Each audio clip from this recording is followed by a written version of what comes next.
Today the church celebrates Saint Peter Julian Eymard. Born in La Mure d'Isère in southeastern France, Peter Julian's faith journey drew him from being a priest in the Diocese of Grenoble in 1834, to joining the Marists in 1839, to founding the Congregation of the Blessed Sacrament in 1856.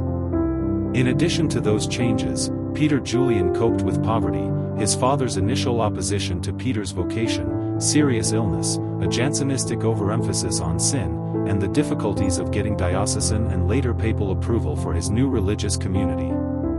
His years as a Marist, including service as a provincial leader, saw the deepening of his Eucharistic devotion, especially through his preaching of 40 hours in many parishes. Inspired at first by the idea of reparation for indifference to the Eucharist, Peter Julian was eventually attracted to a more positive spirituality of Christ-centered love. Members of the men's community which Peter founded alternated between an active apostolic life and contemplating Jesus in the Eucharist.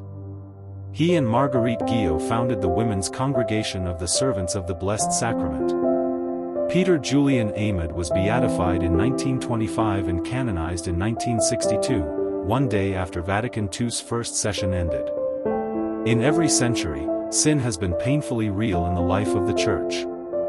It is easy to give in to despair, to speak so strongly of human failings that people may forget the immense and self-sacrificing love of Jesus, as his death on the cross and his gift of the Eucharist make evident. Peter Julian knew that the Eucharist was key to helping Catholics live out their baptism and preach by word and example the good news of Jesus Christ. Prayers of Saint Peter Julian Eymard. Gracious God of our ancestors, you led Peter Julian Eymard, like Jacob in times past, on a journey of faith, under the guidance of your gentle spirit.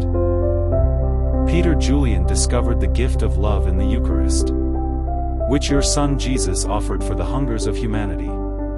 Grant that we may celebrate this mystery worthily, adore it profoundly, and proclaim it prophetically for your greater glory. Amen.